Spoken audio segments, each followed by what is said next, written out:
Perkenalkan, nama saya Farel Madejan dengan rangkaian 23 1269 dari kelas F. Di sini saya akan menjelaskan mengenai kompetensi bisnis atau yang biasa disebut persaingan usaha tidak sehat atau kartel. Di sini saya mengambil dari jurnal nasional yang merupakan itu membahas perbandingan antara Indonesia dengan Spanyol secara isu hukum.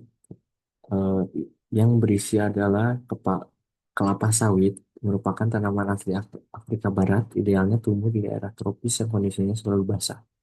Pada 10 derajat garis khatulistiwa dan terletak 600 meter di atas permukaan laut. Karakteristik ini sangat cocok dengan Malaysia dan Indonesia yang sudah mendunia sebagai pusat produksi minyak sawit selama beberapa dekade terakhir ini. Kedua negara tersebut menyumbang lebih dari 80% atau produksi minyak sawit global, dan Indonesia saat ini merupakan produsen terbesar. Sebagian besar produksi minyak sawit di kedua negara ini ditujukan untuk pasar ekspor karena efisiensi dan produktivitas komoditas tersebut. Kemudian pada tahun 2010, KPPU sudah pernah melakukan investigasi serupa dan menjatuhkan putusan nomor 24 garing KPPU strip 1 garing 2009 yang menyatakan puluhan perusahaan sawit dan minyak goreng melanggar pasal 4 oligopoli, pasal 5 penetapan harga, dan pasal 11 kartel. Undang-Undang Nomor 5 dari 1999, kasus tahun 2009 bermula ketika Indonesia mengalami kelangkaan minyak goreng yang berujung pada kenaikan harga yang signifikan. Untuk itu, KPPU memeriksa beberapa perusahaan di industri minyak. Investigasi difokuskan pada dugaan penetapan harga dan alokasi pasar di antara perusahaan tersebut yang mengakibatkan harga lebih tinggi dan persaingan berkurang di pasar. Pada tahun itu, harga minyak goreng di Indonesia meningkat secara signifikan, dengan laporan menunjukkan bahwa harga lebih dari 50% pada semester pertama tahun ini dibandingkan dengan periode yang sama pada tahun sebelumnya. KPPU juga menemukan bukti praktik pelanggaran Undang-Undang Persaingan Usaha di beberapa perusahaan. Antara lain itu di perusahaan PT Salim Infomas Pratama, PT Sinar Mas Argo Research dan Teknologi, PT Musimas, PT Smart Tbk. Perusahaan-perusahaan tersebut diketahui telah membentuk kartel yang mengkoordinasi produksi dan distribusi minyak goreng, mengendalikan harga, dan membagi pangsa pasar di antara mereka sendiri. Investigasi pada tahun 2022 juga mencakup perusahaan-perusahaan tersebut.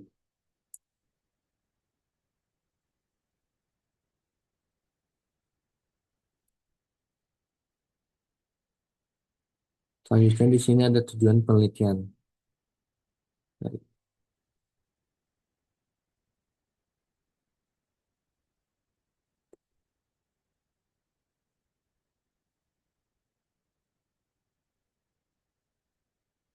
Tujuan penelitian dari PowerPoint ini merupakan bertujuan untuk menganalisis pentingnya dan manfaat penggunaan bukti tidak langsung seperti bukti ekonomi dan bukti komunikasi dalam proses penegakan hukum persaingan usaha di Indonesia. Fokus utamanya adalah mengevaluasi seberapa efektif bukti tidak langsung dapat digunakan sebagai alat untuk mengungkap praktik kartel yang kini semakin eh, tertutup dan sulit terdeteksi melalui bukti fisik. Selain itu, penelitian ini juga berusaha memberikan dasar pemikiran mengenai pentingnya menetapkan standar kekuatan hukum pada bukti tidak langsung agar memiliki posisi yang kuat dan diakui secara sama di seluruh sistem peradilan Indonesia, terutama ketika terjadi kekurangan atau ketidakcukupan dalam peraturan perundang-undangan nomor 5 tahun 1999.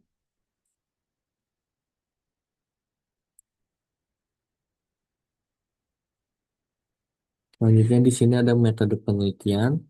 Metode kali ini menggunakan metode yuridis normatif yang berpusat dalam pengkajian referensi kepustakaan. Penelitian melakukan pengecekan dan menyeluruh terhadap berbagai dokumen hukum seperti peraturan perundang-undangan, karya ilmiah akademis, serta putusan pengadilan yang berkaitan dengan kasus kartel. Pendekatan ini juga didukung oleh analisis kualitatif terhadap data sekunder yang bertujuan untuk membandingkan bagaimana yurisdiksi lain menerapkan standar pembuktian sirkumstansial.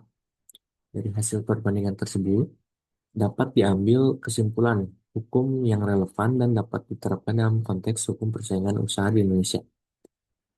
Selanjutnya di sini ada eh, temuan utama dari jurnal yang saya analisis. Temuan utama dalam penelitian ini menunjukkan bahwa sistem hukum Indonesia yang masih mengandalkan bukti fisik atau dokumen tertulis menjadi celah yang digunakan oleh pelaku usaha untuk menghindari hukuman.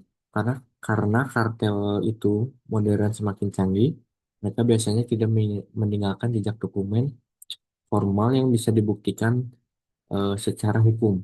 Peneliti menemukan bahwa bukti-bukti ekonomis seperti pola perilaku, pasar yang serupa, dan perubahan harga yang tidak biasa adalah tanda-tanda kuat adanya kesepakatan yang tidak resmi. Kesepakatan tersebut seharusnya bisa digunakan sebagai bukti yang sah.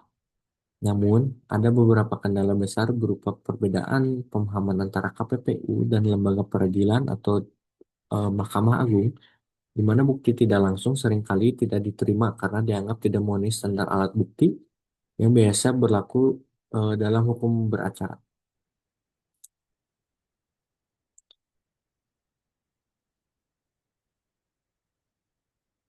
Selanjutnya di sini ada analisis secara menyeluruh. Secara teori dan di lapangan, penelitian ini menggali akar masalah utama dalam penerapan hukum persaingan usaha di Indonesia, yaitu konflik antara kebutuhan untuk menangani kartel secara efektif dengan ketatnya sistem hukum dalam pembuktian kasus tersebut.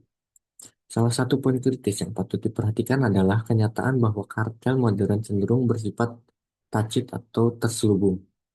Para pelaku usaha sekarang tidak lagi harus menggunakan kontrak tertulis untuk menyelaraskan harga. Mereka cukup berkomunikasi melalui tanda-tanda pasar atau perilaku yang dilakukan secara bersamaan dan terkoordinasi. Dengan tetap memegang teguh pendekatan pembuktian yang biasa atau bukti nyata, hukum Indonesia justru memberikan ruang aman bagi para pelaku kartel untuk beroperasi di balik bayang-bayang. Selanjutnya, analisis ini juga menunjukkan adanya krisis kepercayaan terhadap posisi KPPU sebagai lembaga semacam pengadilan.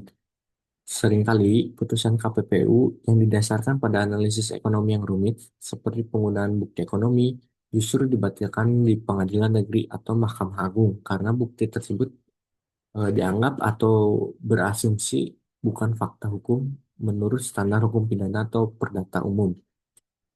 Ini menunjukkan adanya perbedaan dalam pemahaman tentang ekonomi dan di kalangan pejabat yang bertugas menjaga hukum.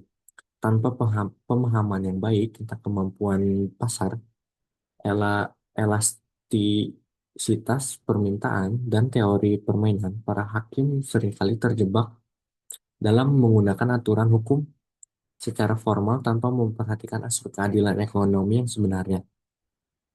Namun, di satu sisi lain, penggunaan bukti tidak langsung secara luas tanpa adanya pengawasan yang ketat juga bisa membawa resiko bagi sistem investasi. Dalam analisis saya, jika bukti-bukti situasional diterima tanpa adanya standar pembuktian yang jelas, misalnya bagaimana menentukan batas harga tertentu bisa dianggap sebagai hasil kerjasama kartel, bukan sekadar respon wajar terhadap kondisi pasar. Maka tindakan penegakan hukum bisa berujung pada penggunaan alat kriminalitas terhadap keputusan bisnis yang sebenarnya sah. Oleh karena itu, usulan penulis untuk menggunakan bukti tidak langsung perlu disertai dengan pembuatan pedoman teknis yang jelas dan transparan bagi para pelaku usaha agar hukum tetap jelas dan pasti meskipun standar pembuktian semakin berkembang. Selanjutnya di sini ada tolak ukur atau relevansi terhadap RPS yang sudah dibagikan.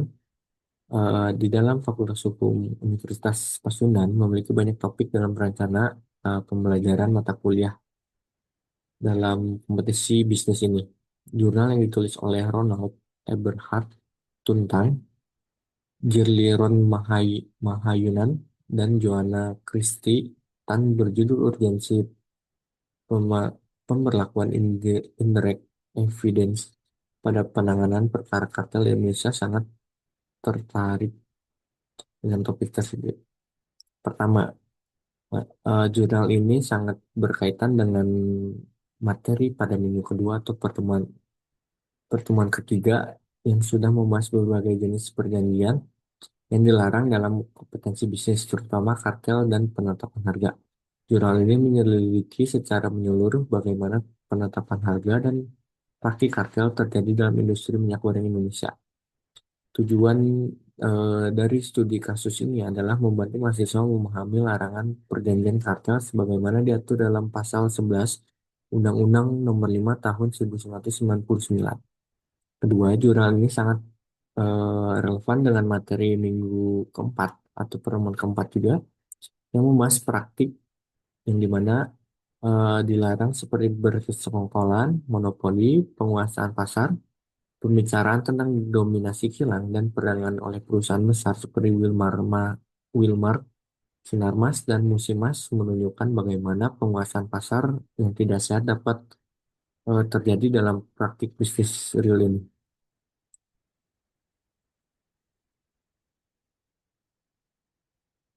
Selanjutnya di sini ada sinopsis dari jurnal ini. Jurnal ini membahas isu yang muncul dari krisis kekurangan minyak goreng yang berlangsung pada tahun 2021 hingga pertengahan tahun 2022. Pada tahun itu harga minyak melonjak hingga 40% dibandingkan dengan tahun sebelumnya, yang dipicu oleh peningkatan harga CPO atau crude palm oil di pasar internasional. Hal ini mendorong perusahaan-perusahaan kelapa sawit di Indonesia untuk lebih memilih mengekspor produk tersebut daripada memasak kebutuhan domestik.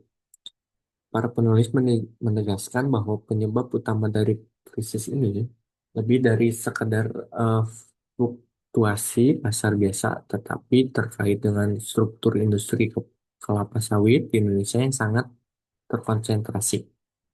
Rantai pasokan minyak sawit dibagi menjadi 4 segmen utama, yaitu perkebunan, pabrik, pengolahan, dan perdagangan. Di antara keempat segmen tersebut, tingkat konsentrasi korporasi yang tinggi terletak di sektor pengolahan dan perdagangan. Hanya 3 kelompok perusahaan besar, yaitu Wilmar, Sinarmas, dan Musimas. Mereka bertiga yang menguasai lebih dari 40% pasar minyak di tanah air. Keadaan ini mendorong perusahaan-perusahaan ini untuk berkolaborasi dalam menetapkan harga, bukannya bersaing secara tidak sehat.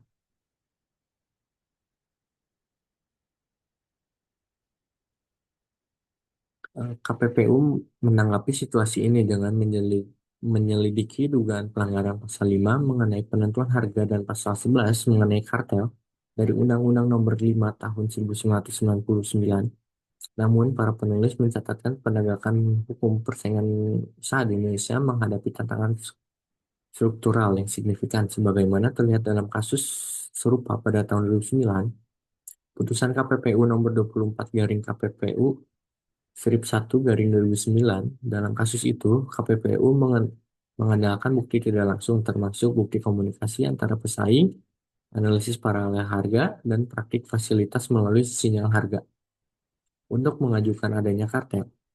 Meskipun KPPU berhasil mengenakan denda kepada 21 perusahaan tersebut, Mahkamah Agung pada tahun 2013 membatalkan keputusan KPPU dengan alasan bahwa bukti tidak langsung tidak memenuhi kriteria pembuktian yang ditentukan oleh pasal 164 HIR yang hanya mengakui 5 jenis bukti langsung. Penulis selanjutnya menguraikan konsep bukti tidak langsung dengan lebih rinci. Bukti tidak langsung adalah jenis bukti yang secara tidak langsung menunjukkan kejadian pelanggaran hukum, namun dapat digunakan untuk menyimpulkan atau mendukung adanya pelanggaran itu, seperti melalui data pasar, analisis ekonomi, laporan keuangan, atau pola yang mencurigakan. Peraturan KPPU nomor 4 tahun 2011 eh, sebenarnya telah memberikan pedoman mengenai penggunaan bukti tidak langsung, tetapi peraturan tersebut tidak memiliki kekuatan yang mengikat bagi hakim di pengadilan, yang mengakibatkannya inkonsistensi dalam keputusan menjadi sulit untuk dihindari.